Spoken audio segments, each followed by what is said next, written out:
Welcome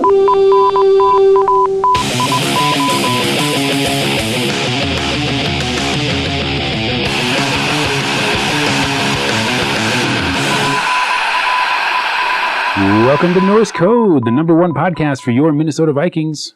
I am your host with the most, your Dusty O'Connell.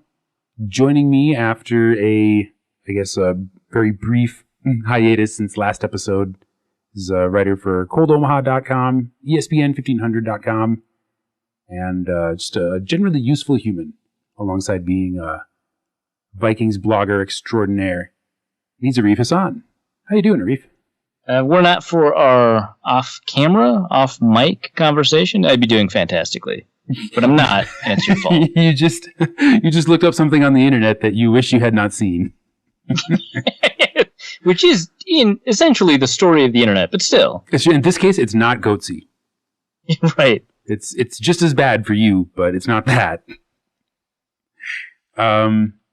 This week, we have a very special Jacksonville Jaguars preview, and we actually pre-taped this interview because not everyone is available to record podcasts at 3 in the morning. So actually, I'm going to let the guest do most of the introduction, but here's our Jacksonville Jaguars preview with the great Uncle Chaps. We've got a very special guest joining us this week. A man that we know primarily from the Twitter, but that you will recognize from possibly the most heroic trolling of ESPN that has ever been perpetrated by one individual. Long-suffering Jaguars fan, Iraq War veteran. He's also a co-host of the Podfathers podcast and writes for Zero Blog 30 and occasionally Big Cat Country, the SB Nation Jacksonville Jaguars blog. He is Uncle Chaps. How you doing, Chaps? I'm doing outstanding. Thanks. I don't really do anything for Big Cat Country anymore because I work for BarstoolSports.com now. But yeah, I'm doing great. Oh, awesome. So, I guess for those who may not be as hooked on the Twitter as we, of course, all are, you are most famous for successfully trolling ESPN into reporting that Oliver Vernon was given a 7-year, $75 million contract when clearly that was not the case. And you did so by, as one does, changing your avatar to Jay Glazer's and then, tweeting this out as though he had written it, which was funny because Glazer himself complains frequently about not being able to get credit from ESPN for breaking news. And he finally news. got credit on ESPN for this report. Exactly. Yeah, it was a pretty good time, man. Like, Jay Glazer was really cool about it. He actually contacted me afterwards and was like, that was really damn funny. And Ian Rappaport was always really cool about it. But those days are long gone and behind, as your co-host knows. I've retired from doing those type of things just because now, it was really, really fun whenever I had like 500 followers on Twitter and it would make like the sports world go crazy. But now it doesn't feel like it's as fun, I guess. So now I just stick to my day job. I have a podcast called Zero Blog 30 where we talk about military issues and politics in a real way. Given the experiences that I have, and my co-host Captain Khan, who's a West Point graduate, and I have another podcast called Podfathers where we talk about parenting. So those are the type of things I'm into today, although I'll never forget my trolling past for sure. And I still do drop a troll from time to time. Like on Barstool, there was some more of Hillary Clinton's emails came out, and I said that I was going to do a full expose on all of the emails that were released, and then it was just basically a gif of the Russian river dancers. So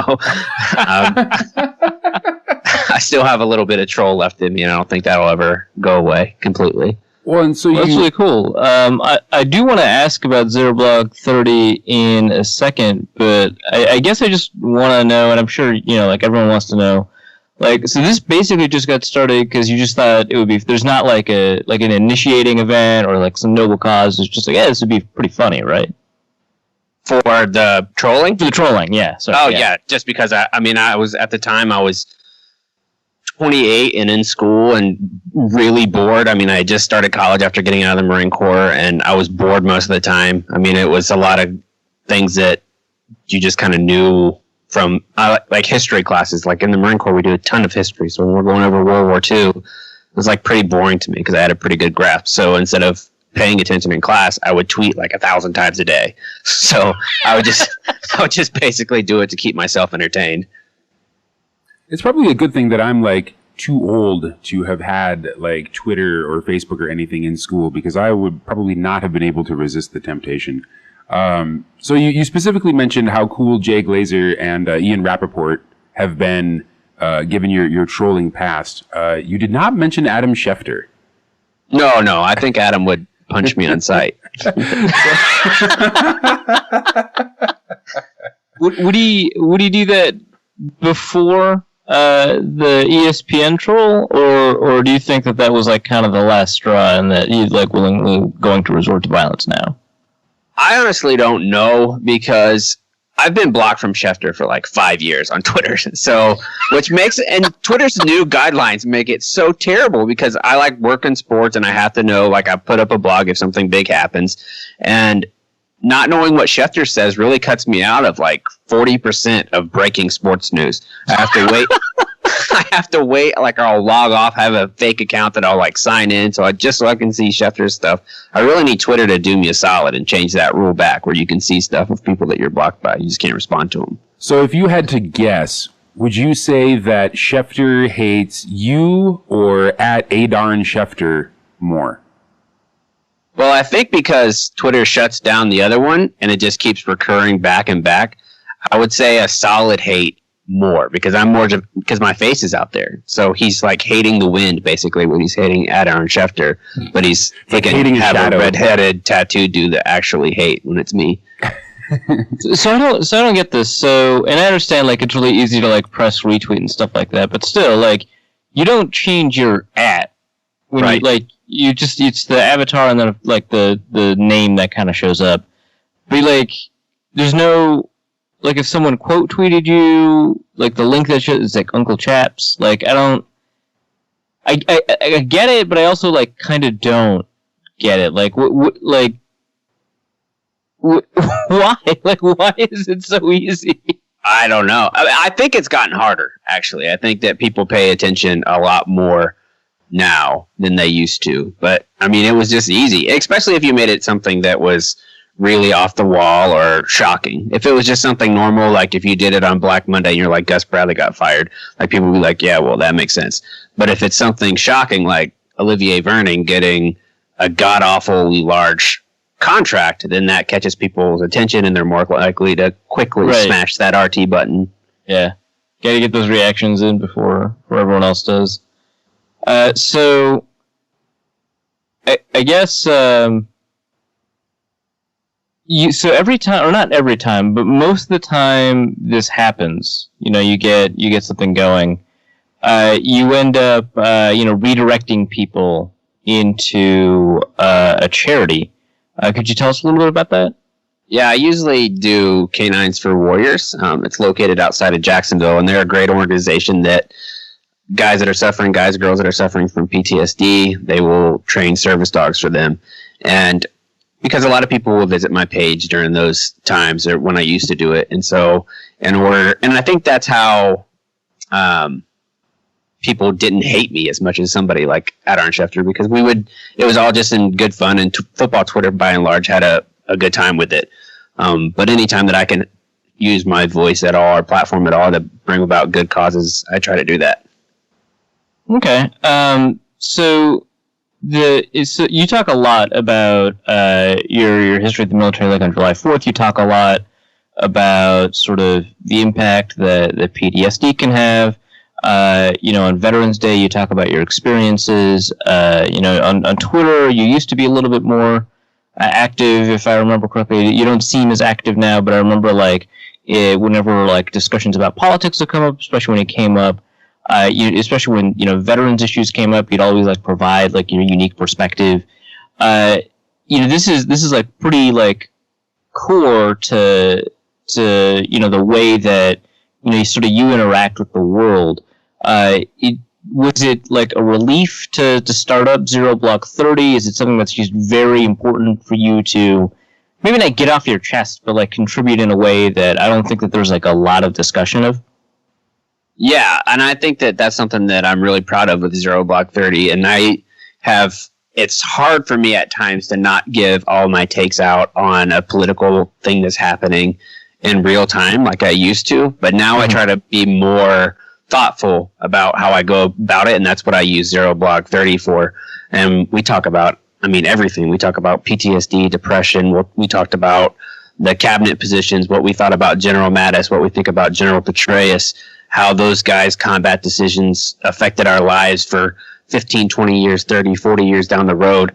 So yeah, it's a big platform to have to be able to talk about those issues, but also talk about, could you cook chicken in a porta potty in Fallujah? Like, just give it on the temperature that it is. We're going to go down to the Army-Navy game and visit with the cadets. We make trips and visit guys at the Army base here in San Antonio. We go down there.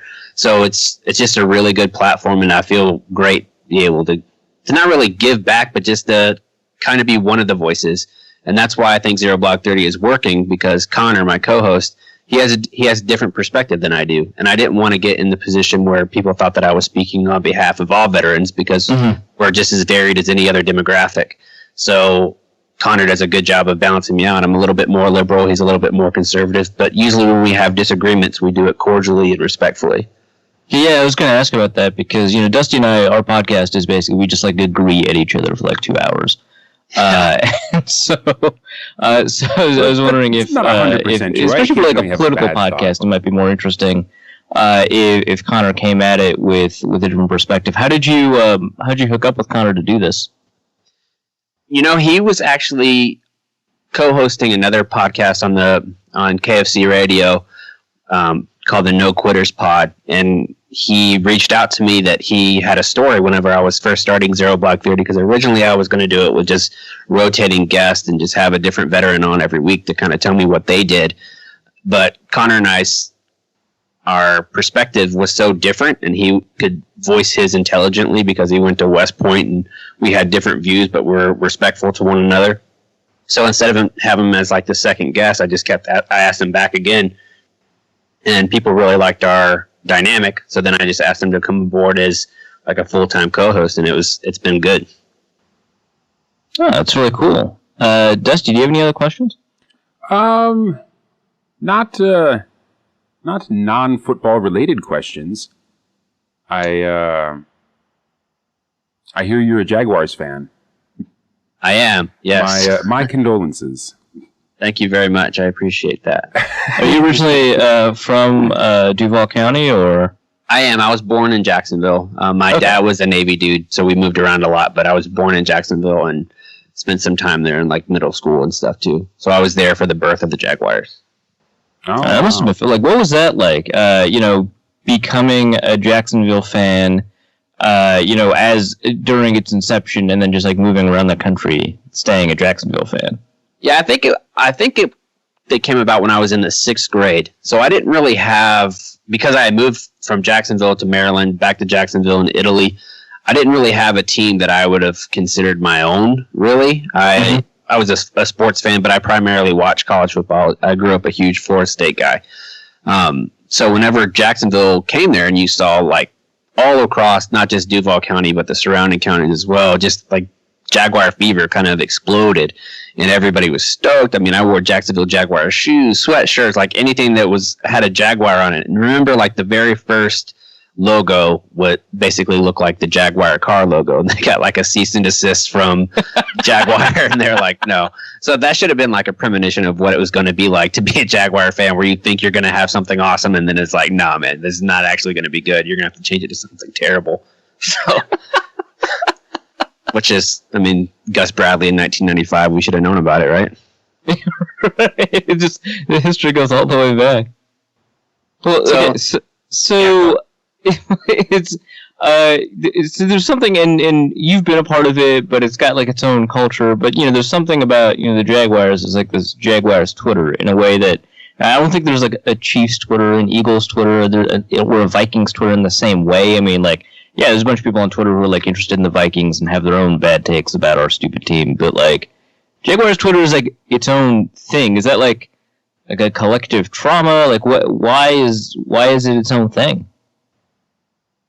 I honestly don't know, because when I got into it when Jaguars Twitter was probably at its peak. I think 2012, 2013 Jaguars Twitter was like the best, because it was when Blaine Gabbert was really, really terrible there.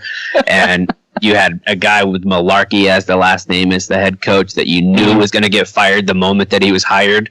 So it's basically like Cubs fans, I guess, but in like a more violent, sarcastic way. I mean, I don't really know how to explain it. It's just like a little hornet's nest that involves primarily that the concentration of the hornet's nest is 200 miles around Duval, but there's some bees that are buzzing like basically everywhere in the country. Okay, well, let's talk about the quarterback situation. So it used to be Blaine Gabbert, who ended up somehow starting for San Francisco. But now it's Blake Bortles, who for a hot second everyone thought might end up being good, and is not. Like, what's your take on like this whole Jacksonville offense? Because heading into the season, the Jacksonville offense was going to be the thing. If Jacksonville was going to be a dark horse, the offense was going to be what carried it. You've got these explosive receivers that can make the most out of a bad situation. You've got this gutsy quarterback that liked to make big plays, that had the propensity to make big plays, and an offensive line that like is not shit. So, look, what happened? I mean, I think it's hard to have a good offense when the quarterback can't throw a spiral. I feel like that's part of it. I mean, that's kind of new, right? Like, I honestly, like, that question, I've been asked it a couple times. I don't know. Like, if you would have told me that, because I talked about it with Eric Stoner and Hank Jones just last week. I think part of it is the numbers were a little bit inflated last year, because you look at Blake's numbers and he has 35 touchdowns, and that's what everybody looks at. But you don't look at the fact that the team as a whole only had 5 rushing touchdowns. So they only scored like 40 touchdowns on offense last year. And they might be on the pace to do the same thing. And a lot of those numbers might have been skewed because they were late in games. But I never would have thought that their offense would have looked this bad. And I don't think anybody in football, regardless of, anyone who thought that Blake was bad, I don't think there was a soul that would have said they would have been 30-31 on total offense. Well, so there's a lot of stuff going around that like Blake neglected his mechanics. There's some stuff and there's now, of course, because Carson Wentz has been bad for 3 games. There's stuff comparing Wentz to Blake in terms of just like mechanical deficiency, and then, like, not to get too into the weeds with like the specifics of like quarterbacks play and stuff like that. But do you think like part of it is that like Blake is such a bro that like he just kind of like let things slide, and that kind of contributed to what happened? Because that seems to be one of the stories.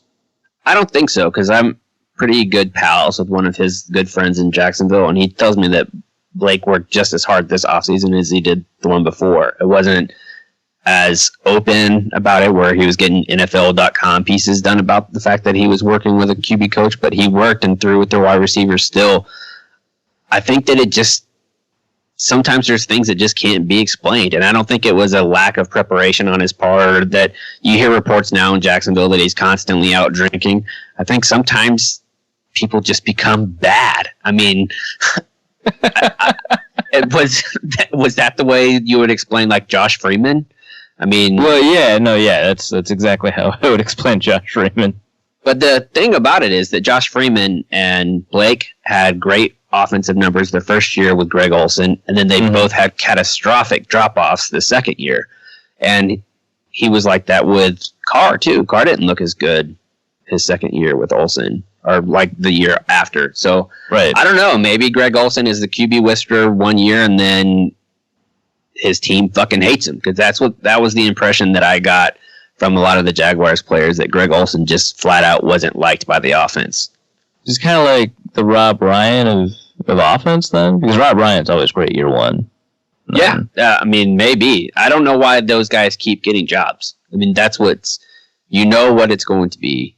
You're going to have Greg Olsen come in, your quarterback's going to look better, and then he's going to drop off a fucking cliff. Do you guys cuss on here? If you don't, I'll stop.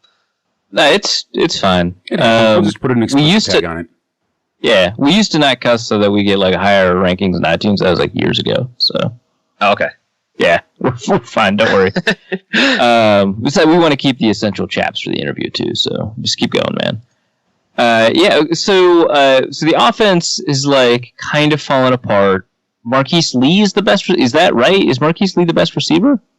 I don't think so. I think that's like saying that just because you go out and you have a steak at like a decent quality restaurant and it doesn't meet your expectations, it's still going to be better than the steak that you got at IHOP. Like, I think that Marquise Lee is a steak at IHOP. Like, he looks better than you expected it to because the steak that was really bad for like Fleming's or Ruth's Chris wasn't up to par. So I don't think that Allen Robinson has fallen off the cliff like people have said, and I don't think that Marquise Lee is nearly as good as people are projecting. I think he's like a number 3 guy. He's not a guy that you're like, oh, damn, we're losing Marquise Lee. We're really screwed. Like, right. So he's like Harry Douglas, basically, then? Yeah. I mean, Harry Douglas who learned how to run last year. So, yeah. I mean, every time I see Marquise Lee highlights, I'm just like, how is he a professional athlete? He looks like a frog on roller skates. Like, I don't understand. He runs so bizarrely. Always out of control. His hands are far apart. It's like, dude, did you know that you were going to be a wide receiver your whole life? I mean, I know you're a Biletnikoff winner, like a 2-time guy, but come on, dude. Well, okay, so Allen Robinson, he obviously has had it up to here, and I am motioning above my head, even though you can't see it, with the officials, so much so that he took off his helmet to yell at them during the Denver game. Do you believe that he has a genuine complaint with the officiating, or is he just, not getting it done? 100%. I think he has a gripe. He gets mauled by a lot of the cornerbacks, and like the play that he ripped his helmet off, he was clearly held. And even going back to the first game of the year against Green Bay, the NFL came out and said that there were 6 times just in that game alone that they should have been called for pass interference just on Allen Robinson. And I think it's more frustrating to him because he was a Pro Bowler last year, did these huge media circuits where he's going around. He's the next big NFL wide receiver, finally a star in Jacksonville type thing. And then he doesn't get any of those calls. And I really think that it played into how he's played this year. Like, he's constantly looks frustrated. He looks out of the game. If Blake throws a bad pass, then he just looks completely defeated. And they just look like a beat down team on offense. Like, no confidence. Nobody's talking to each other on the sideline. It's bad. Like, it's really, really bad. And then the other Allen, he's hurt, right? Is he going to play? He was out last week. I think he's always kind of dinged up, but he usually plays through it. So I think they're just kind of being careful. He hasn't played as well as they hoped after giving him that $40 million contract. He's had some problems with some drops and things like that. But his contract comes early because he was an undrafted free agent, right? So yep. So he got an early contract, which is good for him. And I don't think he's bad. Like, a lot of people in Jacksonville have kind of saying that contract is a mistake. I don't think so. I still think he's a number 2 guy. Well, okay. So just overall, so like the offense is dejected. It's fallen apart a little bit. A lot of that has to do with just the way that like Blake hasn't like evolved in some ways. There's also a lot of other frustrations, like referees. Like, but when you were talking about this, it actually kind of reminded me of Rob Gronkowski getting a bunch of OPI calls but never getting a DPI call. Like, is that like kind of what it reminds you of, the way that Allen Robinson is being treated? I think not really, because he's not getting offensive pass interference calls either. So I think they're just kind of treating him like he's a scrub. I mean, which has got to be frustrating for a guy coming off the season that he did. I mean, when you look at the numbers, there's only been 2 or 3 guys that were his age in NFL history that were doing the type of things that he was. So he's only like 23 now, right? Like, he's super. Okay, yeah. I think it was Jerry Rice, Randy Moss, and Allen Robinson were like the 3 guys that had achieved what he had at his age. That must be incredibly frustrating then. So, do you think like this is all building on itself, or do you think that like also it's this talented anyway, or do you think like there's just some accelerating factors of the way the season has gone that has just made that offense worse? I think that they know that the coach is on the way out. I think they know that the team's coaching staff is going to be completely blown up, and they didn't have any faith in anybody. The defense being as good as it is, and I think that the defense being as good as it is on paper is a mirage too, because I think teams really come in knowing that if they score 21 points on this team, they're done. If you get up a score, you're probably going to beat Jacksonville. So I don't think that it's necessarily the defense is as good as it looks on paper. I think that just teams let up a little bit. Yeah, because they're just not going to make mistakes. You get up 10 points, and then you just pump the brakes, and you end up with 20 points, and we end up with 7 or 10. Okay, so just in general, when you think about the way this offense lines up with, the Vikings, they've got, Griffin and Linval and Daniil Hunter and, Xavier Rhodes, Harrison Smith, Anthony Barr, etc. Look, when you think about the way that the offense lines up with the Vikings, what are you most sort of optimistic about in terms of a matchup? And what, if you could nail down one thing, what are you more pessimistic about in terms of a matchup? Is there a box where I can D all of the above? I think that it's, I think my pessimism is at an all-time high. So just don't. Even though I think Blake is bad, just don't hurt him. I still think he's a nice guy. Just don't hurt him. That's my goal for Sunday. I want Blake's beer hand to be strong, where he can go out and have a nice cold one after the loss. I think that'll be good. And I hope your coach gets back home safely after the long drive. Those are my 2 goals for the weekend. So actually, the Vikings have been a lot. They've hurt quarterbacks a lot less this year. I remember they sent 3 quarterbacks to X-rays and MRIs in 2015, and now I don't think they've even sent one. So I think Blake's gonna be fine. I hope so. Yeah. If they did, then it's a success. And we're already at the point where we're one of the only teams. How you can be eliminated? What is this? Week 12 coming up? Week 13? Mm-hmm. It's week 14. 14. Oh, week 14. How you can be eliminated from the playoffs by week 14 when the leader of your division is 6-5 is unbelievable. Truly a midget among dwarves. No, I like that. This division makes me money every year because I always bet against the favorites, which are the Colts, and this division's so bad that you can always grift some way into some money. It's fantastic. And it's been bad since Peyton left. Really since Peyton left, even before then. I think that floats Peyton's numbers a little bit, that he got to beat up on everybody for years that was in the terrible division. It's just so bad. It's bad football to watch. When I watch a Jaguars game now, because I live in the Dallas market. So if I watch the Jaguars game at noon and the Cowboys are playing the 4:30 kick, it's like watching a different sport.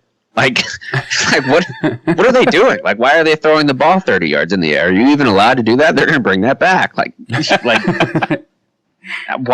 Why is he running for further than 4 yards? Doesn't he want to get it 2nd and 8? Isn't that the goal?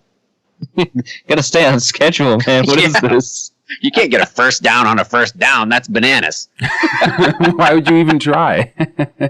Well, and I complained briefly on Twitter yesterday that the Broncos are playing the Jaguars. So since I'm a cord cutter, I don't really have a decent antenna or anything. So I have to rely on Red Zone channel to watch any of the game. And sure enough, with about 7 seconds left in the first quarter, I finally got to watch a moment of the Broncos game. And then I didn't see anything again until almost halftime. And there was a brief moment when Andrew Siciliano was like, "Oh, the Broncos are in the red zone. Let's go to the Cincinnati game."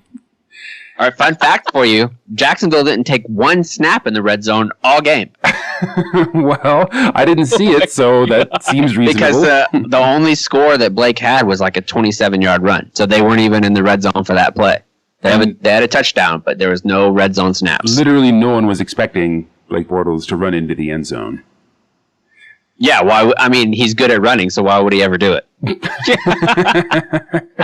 Yeah, he's got a sweet spin move.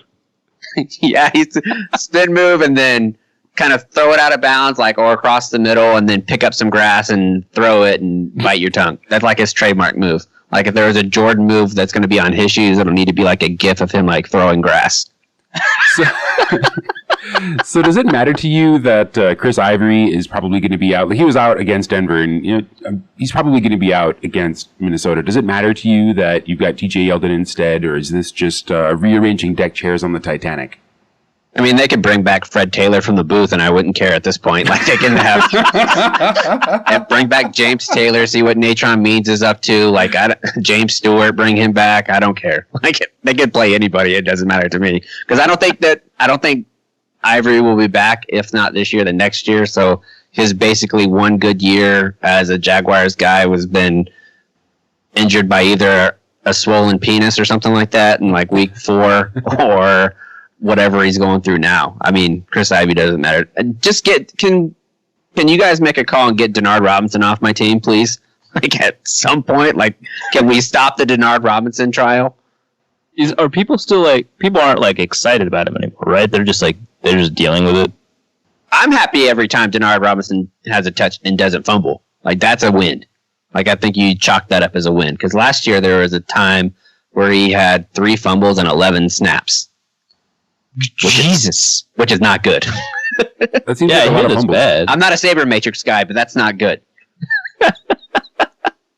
Well, let's switch sides and talk about the defense. You see the defense is actually performing a lot better than people expected. I think some of this has to do with Yannick Ngakoue. Is that how you pronounce his name? Yeah.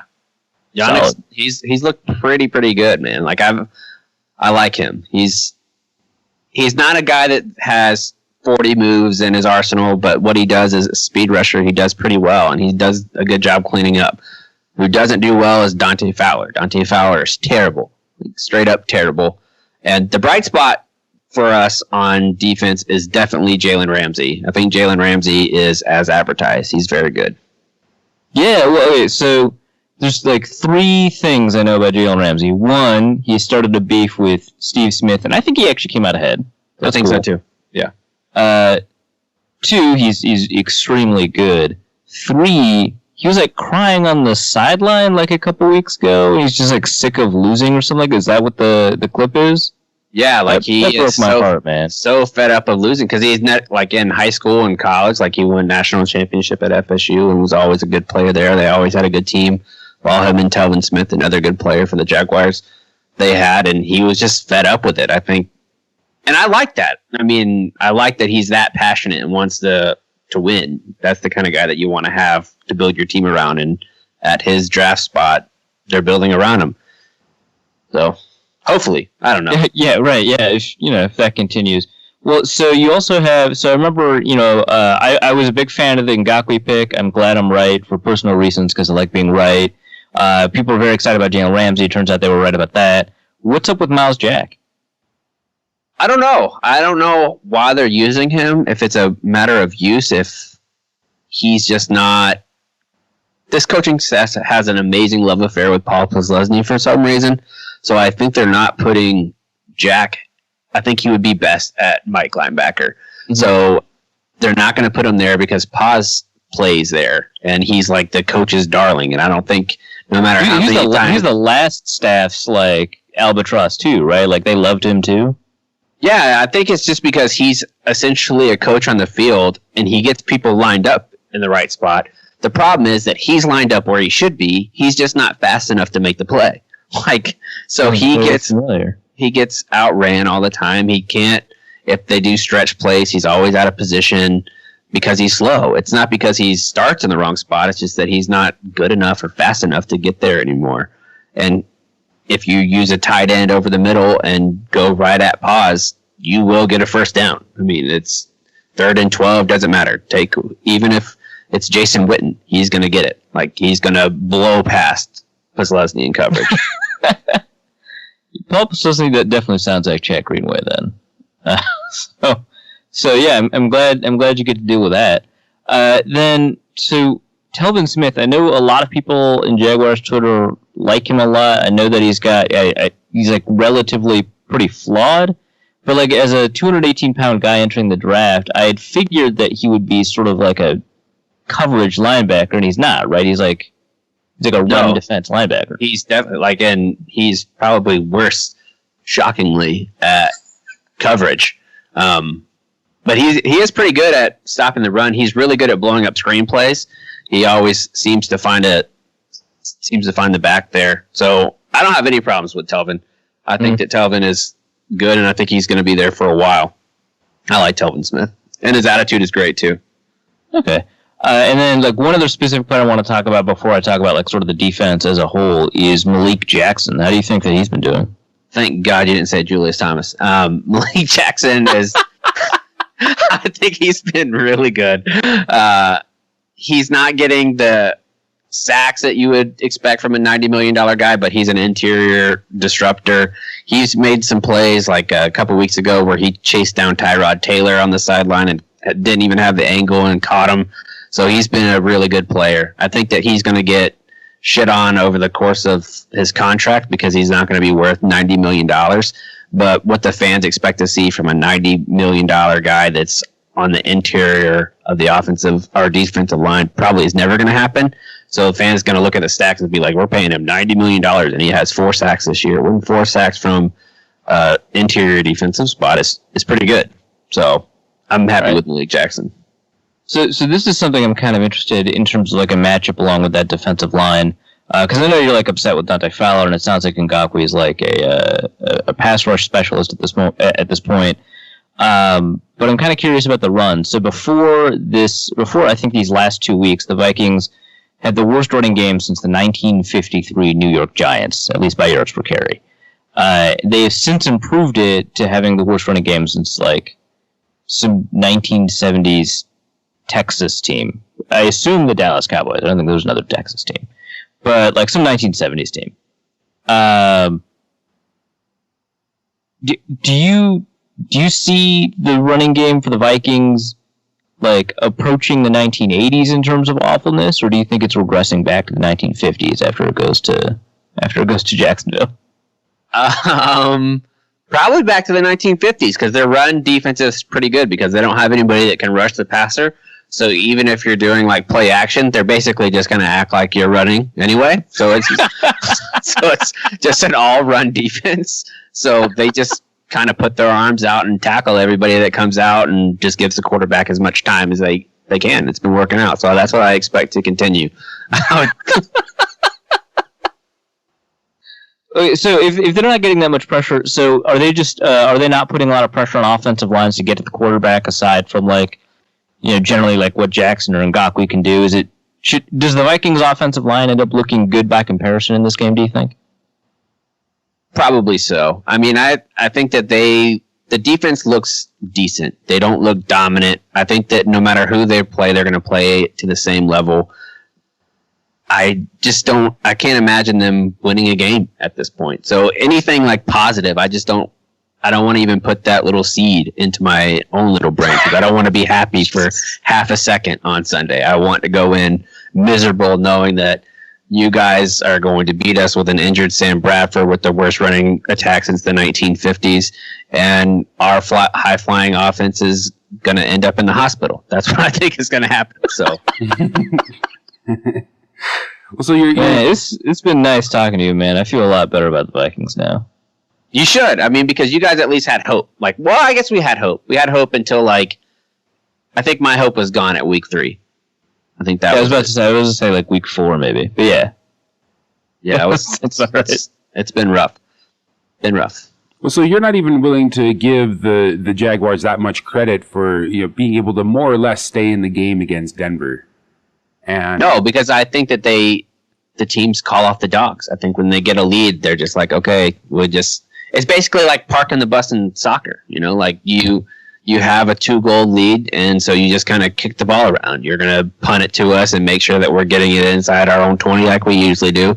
And you're either going to go down, try to score a field goal, or pin us deep again because we're not going anywhere, and you might score faster on defense than you will on offense. Okay, but it's almost guaranteed that the Vikings will score faster on defense than on offense. Well, that's functionally like what we've been relying on all season. I mean, we're terrible at having the offense. Well, only in the wins, Dusty. In the close losses, defense hasn't scored. Well, exactly. Fantasy tip: start the Vikings.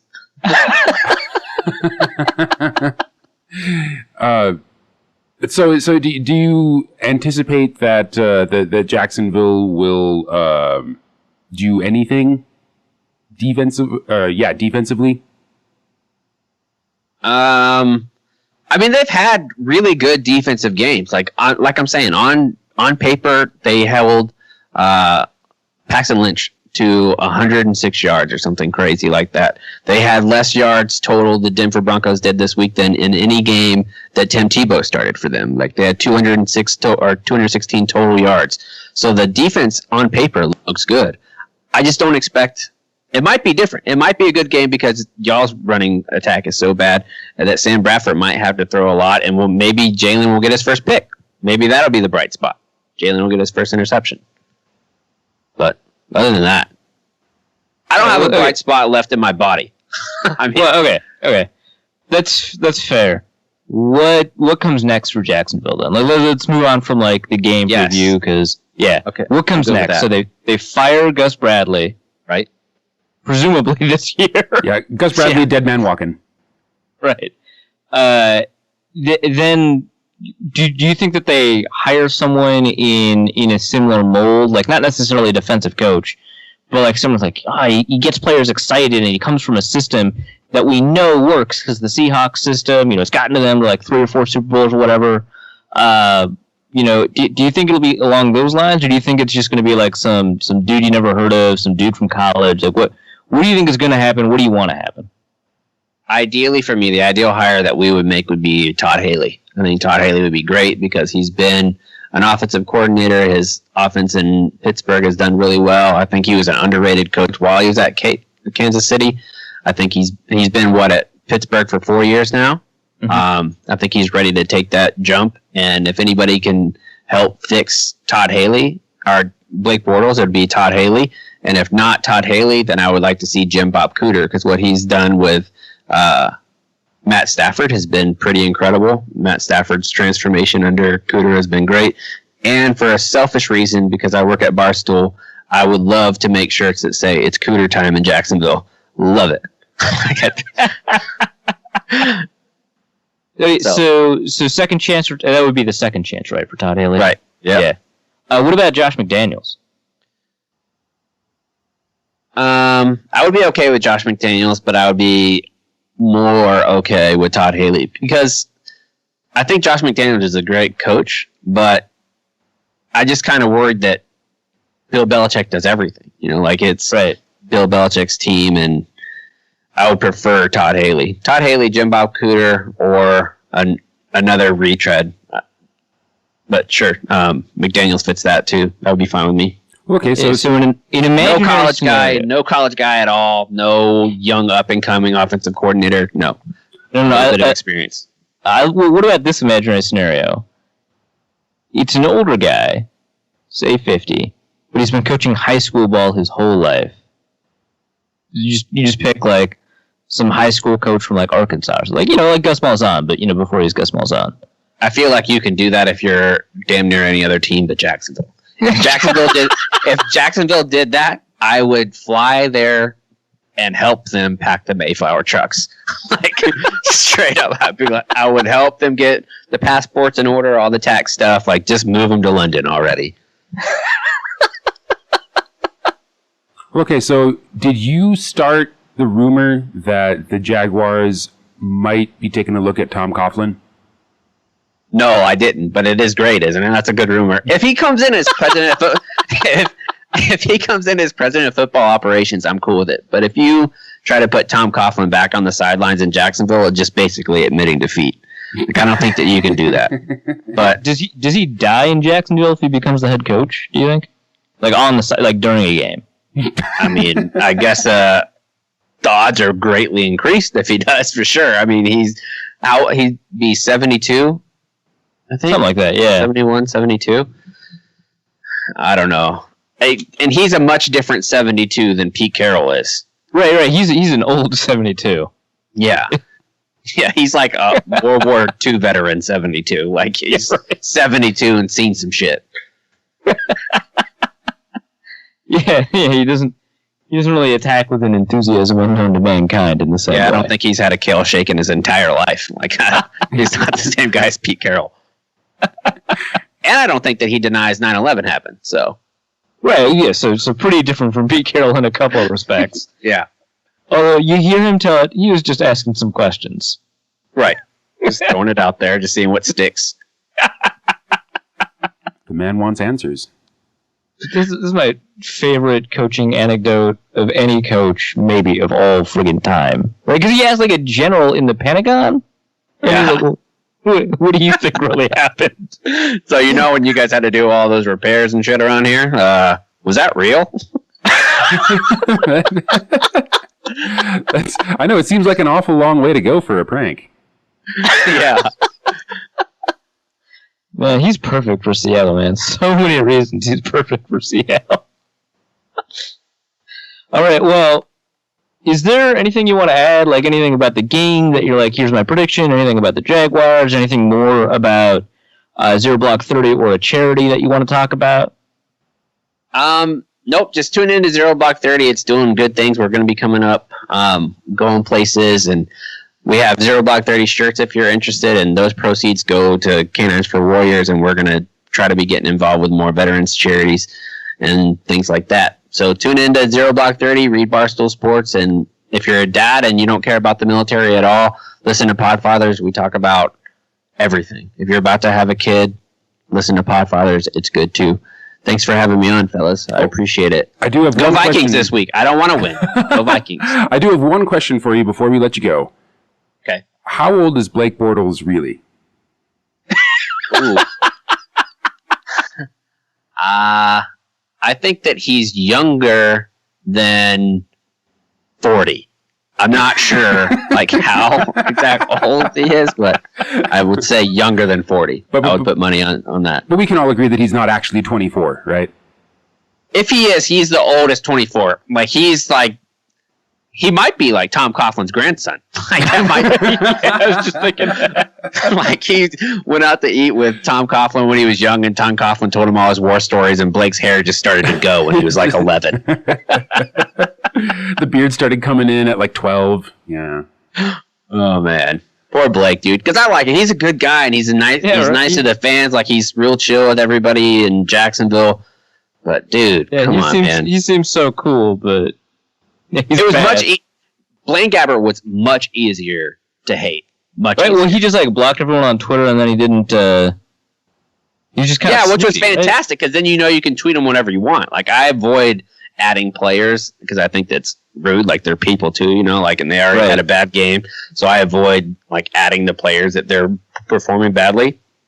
But Blaine, it didn't matter because you'd be like, "Hey, dude, saw you fishing," and he'd be like, "Oh yeah, blocked." like, sorry, man. Don't look at Blaine me. would be like, "Happy birthday! Thanks for your service, veterans. Like, thanks for reaching out, Blaine. Appreciate it." Oh yeah, really? You thank me? Block. No, this is 100% true. Like, this is not even an exaggeration. You could tweet compliments to him. You could tweet nothings to him. You could be a PR person reaching out to like set up an advertisement or whatever. He would just block you. Incredible. You could really tell him like, "Hey, you played great. Don't let everybody else get you down." Blocked. Like it did not matter what you said to him. If you added him, you were getting blocked, which is a power move. I mean, that's an absolute power move. If you at me on Twitter, I will block you no matter what.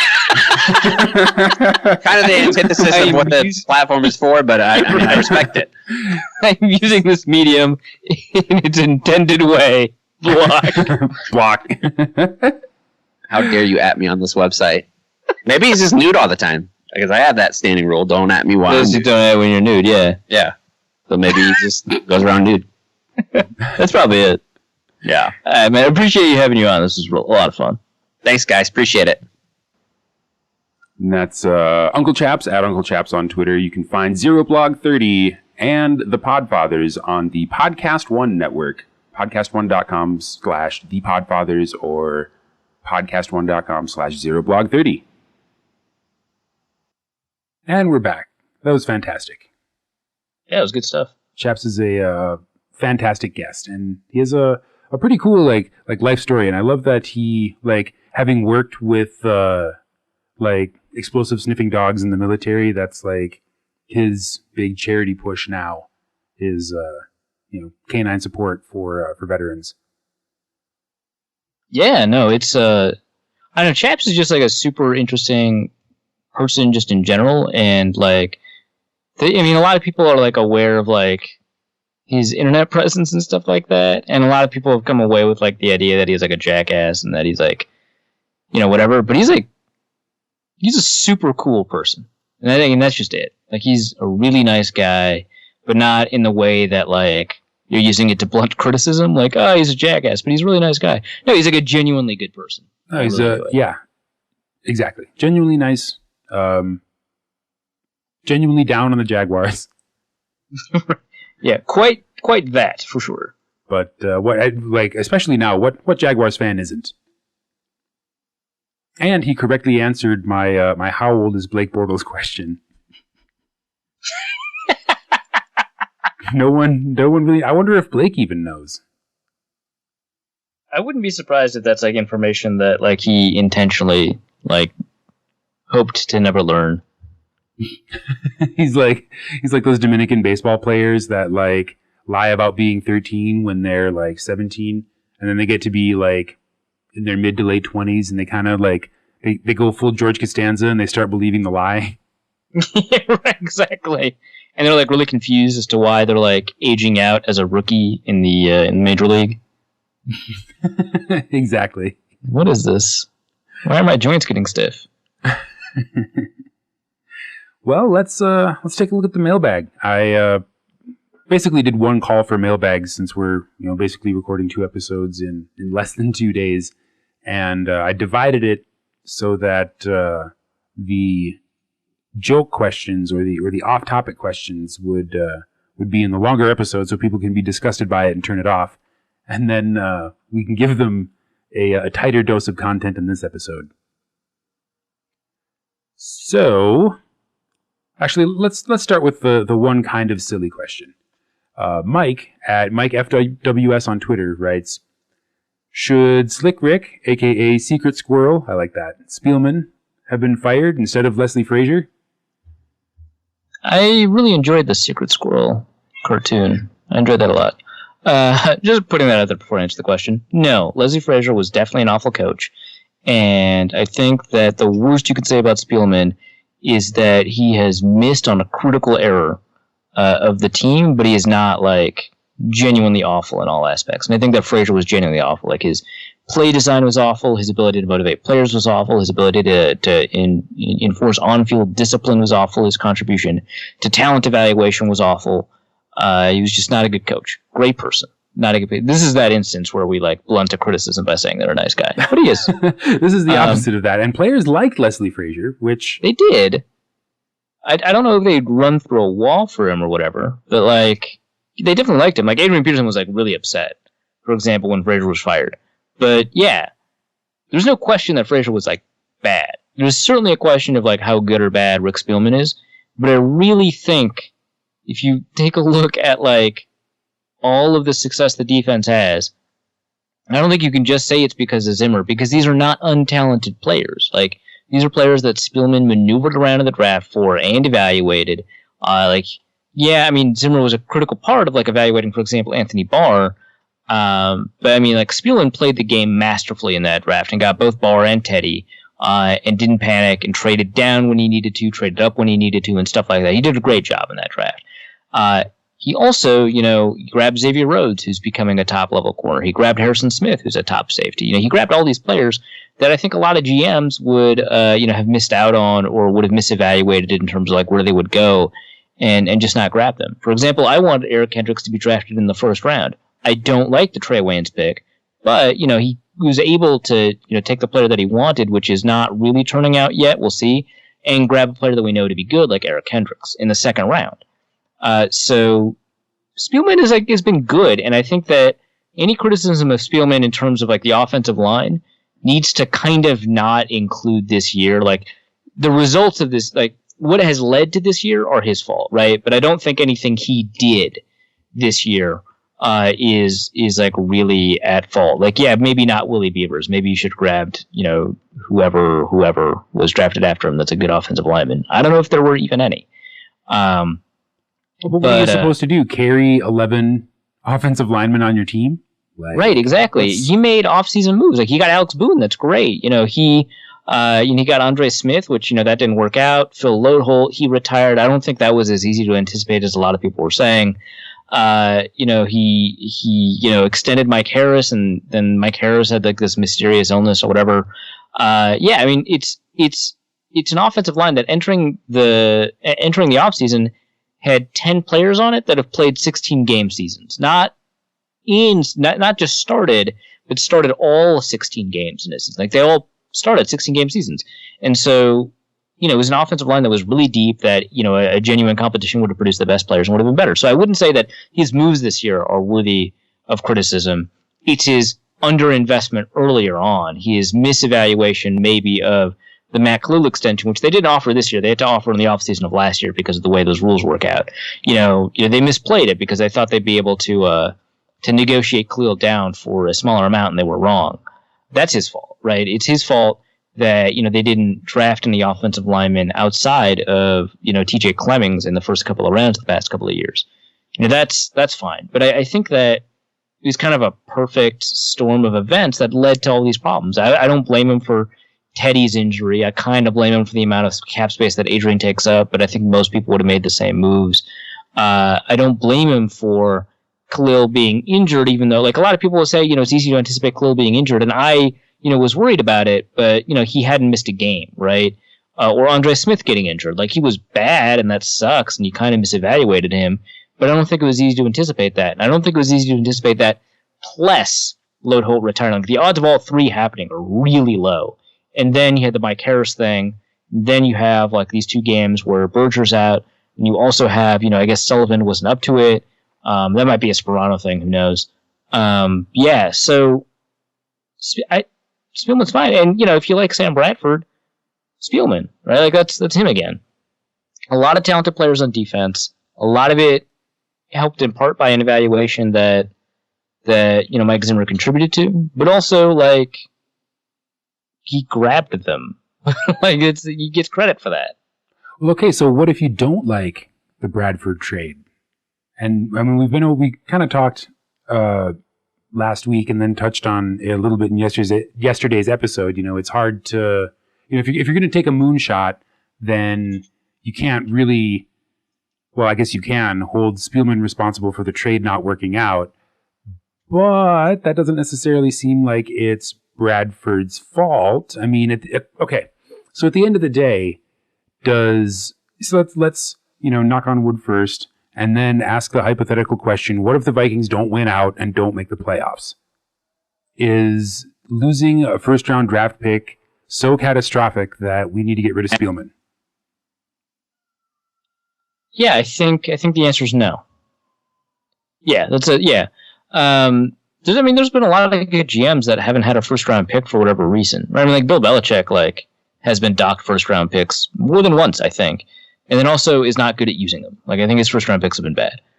So, you can build good teams without them. Obviously, you'd prefer not to. Like, the Seahawks have, been abusing their first-round picks, essentially. Right? Like, the best one was, well, I guess Earl Thomas. But other than that, like, Bruce Irvin? I think Paul Richardson was a first-round pick. I think maybe Jermaine Ifedi. Maybe I'm talking about their highest second-round pick, which is essentially the same thing. Percy Harvin. Like, it's not impossible, and you don't set yourself back eternally. And I'm not saying first-round picks aren't worth it, because that was my argument that they were back when I argued against the Bradford trade. But the point is, like, it's not such a deep hole to have to dig yourself out of that you have to fire the guy. It's more, he made a big mistake, sort of, and I think if you don't like the Bradford trade, I think you're probably not going to be making a good argument, because I think that it is really difficult to make a good argument, despite the fact that, someone whose writing we respect, Bill Barnwell, is making the argument. I don't think he's making it very well, and I don't think there are many better versions of whatever his argument is. And so I don't think there is a good argument to say that the Bradford trade was a poor one.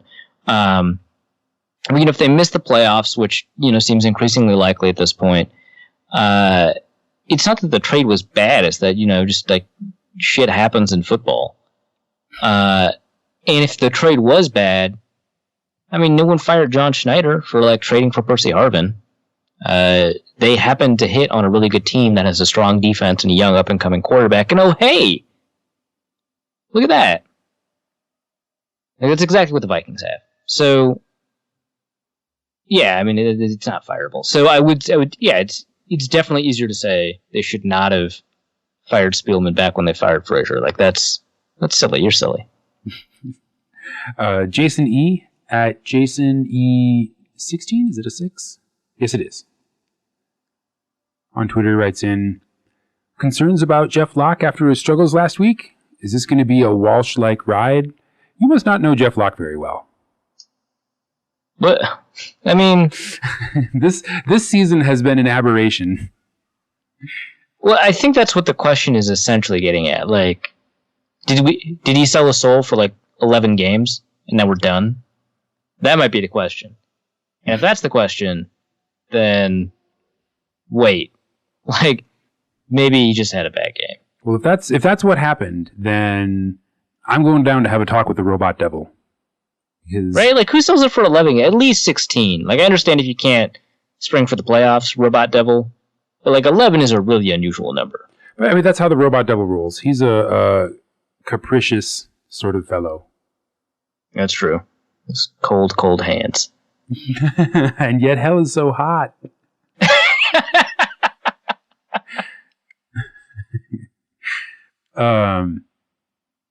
Rob at Rob2_1 writes, is there any chance that Jake Long gets re-signed after the season?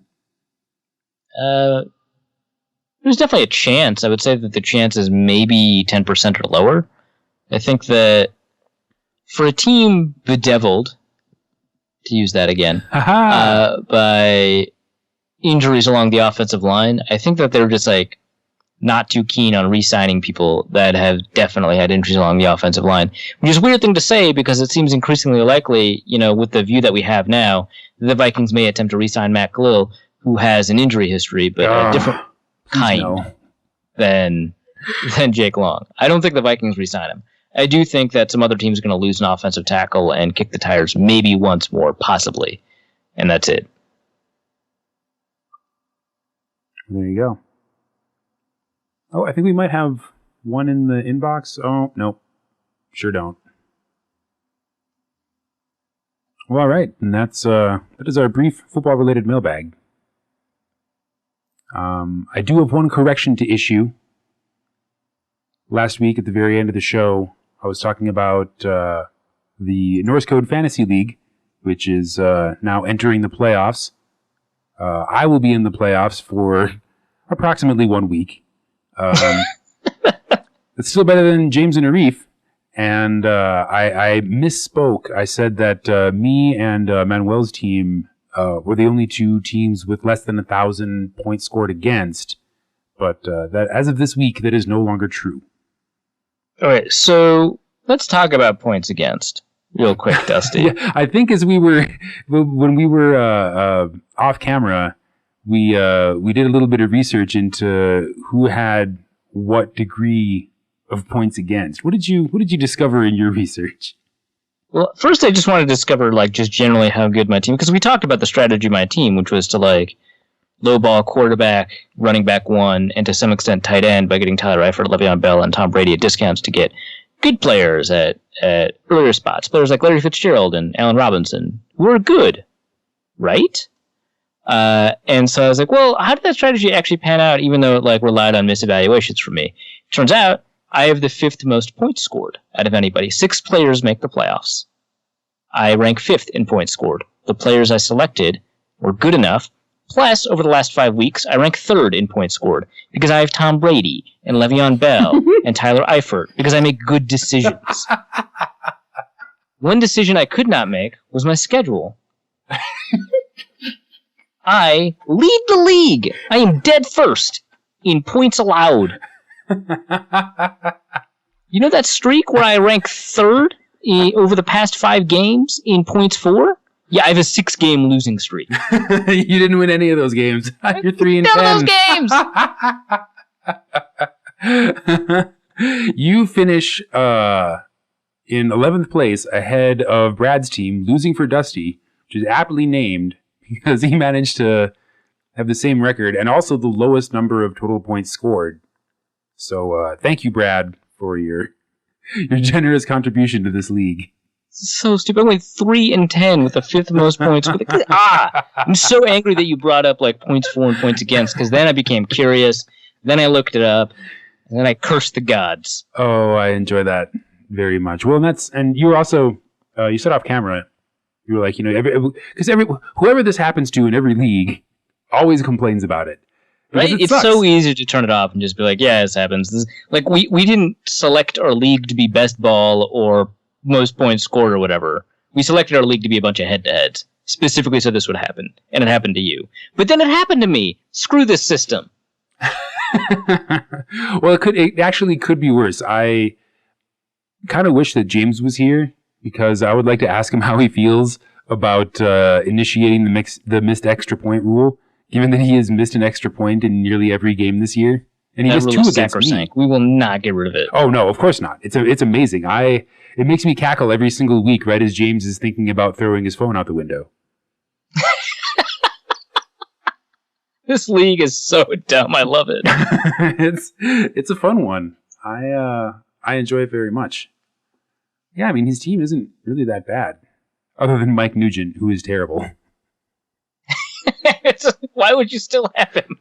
Well, it's so because now poor James. It doesn't matter anymore. The season's over. But he has Adam Vinatieri and Mike Nugent, who are like the alpha and the omega of kickers. That's right. It's a good way to put. I'm gonna waste another roster space on a kicker. I got to make sure that no other person can leverage this advantage by having this kicker on the roster. I have to have this kicker. Well, actually, I pick Mike Nugent. He is more important to me than a backup for my flex position. A player like Vernon Davis or Adam Humphries or Adam Thielen. Well, Mike Nugent. So I did that for 1 week. I forget even which kicker I picked up, but I had Brandon McManus for the whole season. And then for the bye that you didn't want to get rid of Brandon McManus. Yeah, I didn't want to let him go. I was like, he's probably worth something. So I released Sammy Watkins, which it was infuriating because the next week he came back and then immediately re-aggravated his injury and is out again. So maybe not a terrible move, but of course when I went to the waiver wire to go see if old Sammy was still there, he was not. Someone noticed, apparently. People paying attention in this league. What is this?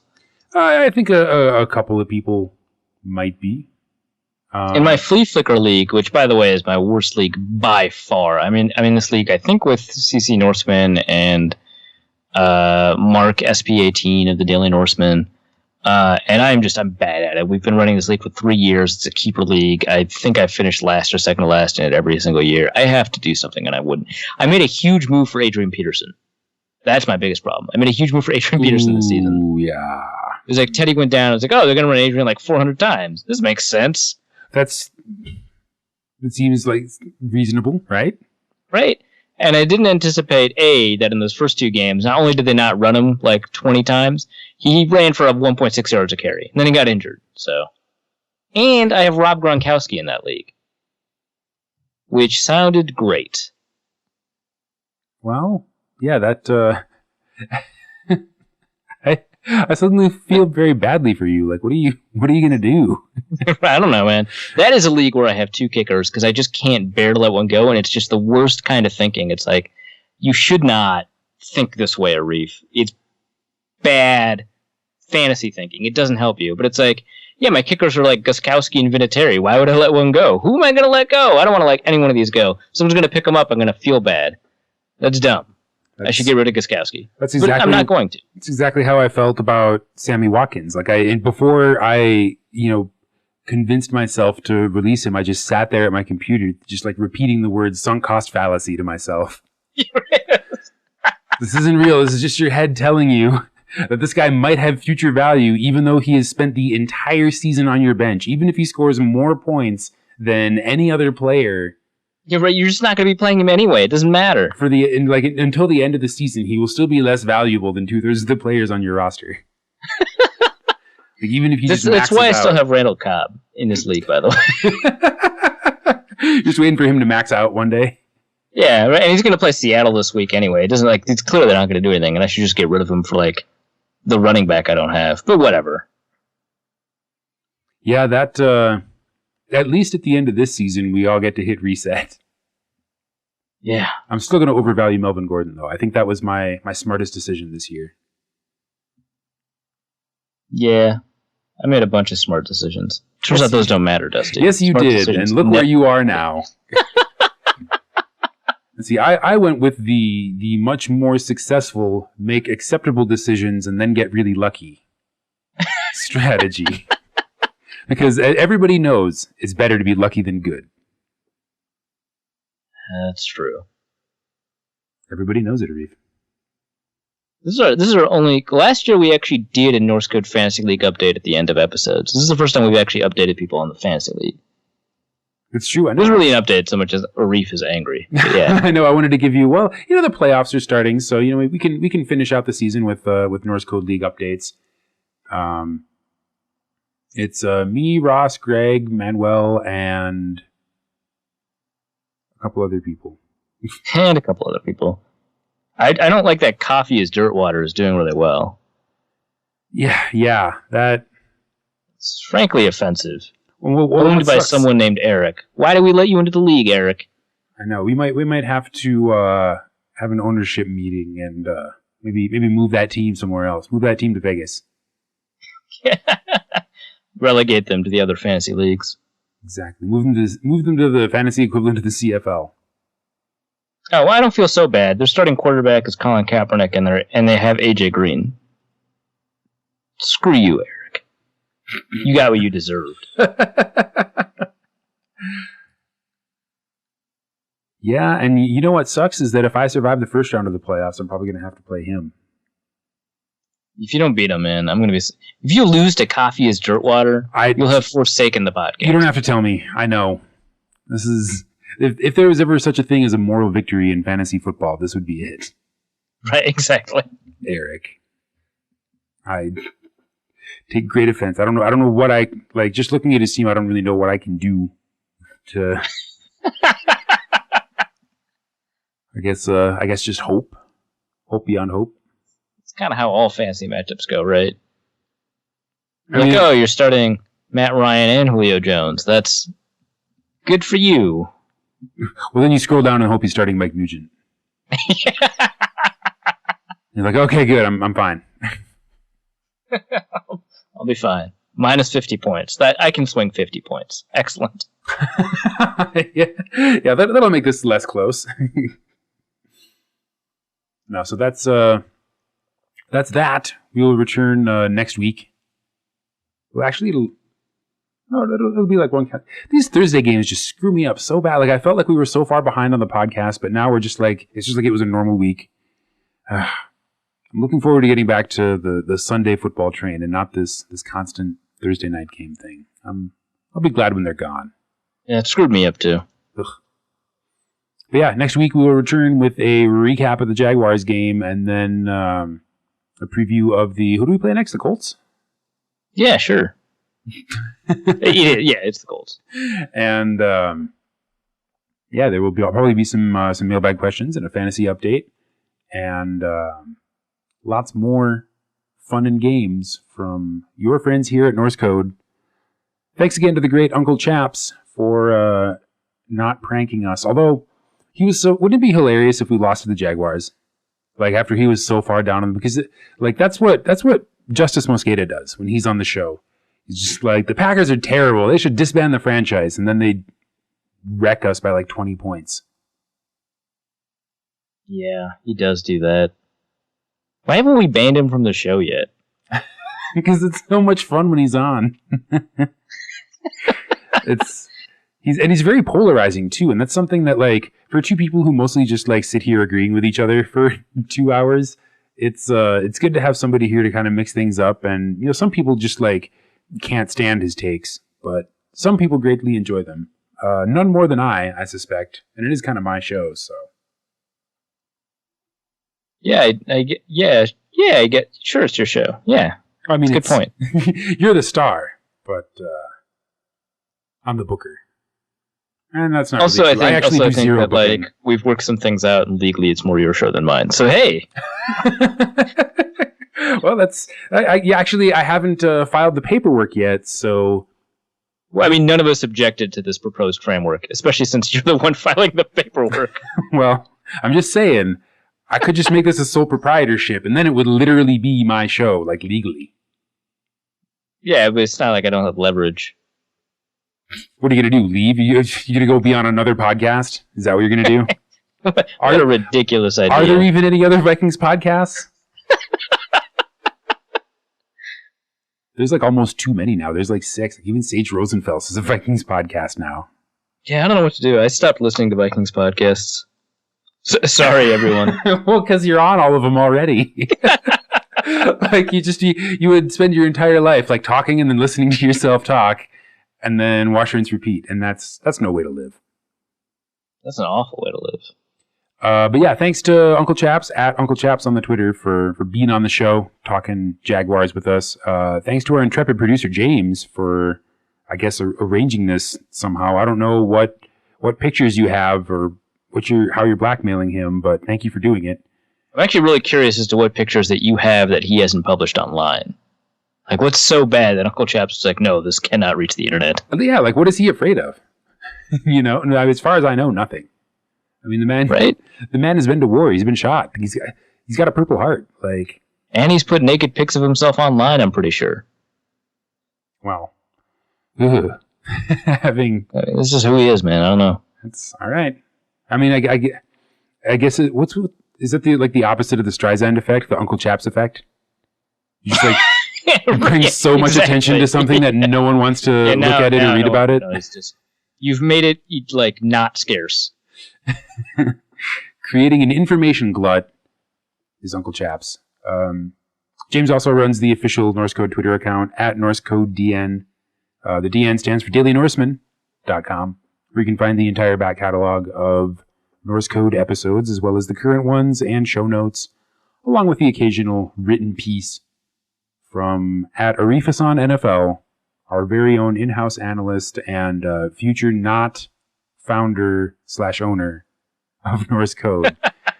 Do you have, you mentioned on yesterday's show that you were working on a breakdown of the defensive line's performance against Dallas, whereupon you read a bunch of the research that you had done, and it was very interesting and told a story of an extremely dominant performance.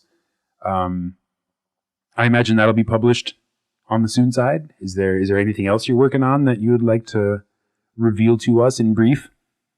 Yeah, I mean, mostly I'll be just looking at the Jaguars and like opportunities for the Vikings to create advantages for themselves.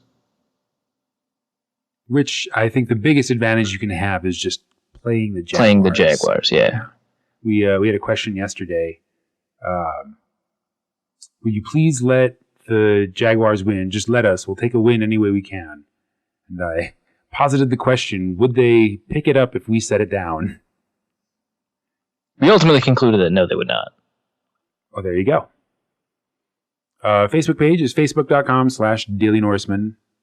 We've got a YouTube channel too, and you can find a link to it on our website at norsecodepodcast.com. Lots of episodes and show notes and things there, including the master list of donors, the show's best friends who have found this content to be worth, something to them in a monetary sort of way. And those people have all contributed by either going to paypal.me/NorseCode and contributing a few of their hard-earned dollars, which, we'd just like to throw a little plug out there for the holiday season. As you're going through your charitable giving, you got your Wikimedia Foundation, your Doctors Without Borders, and maybe your Norse Code too.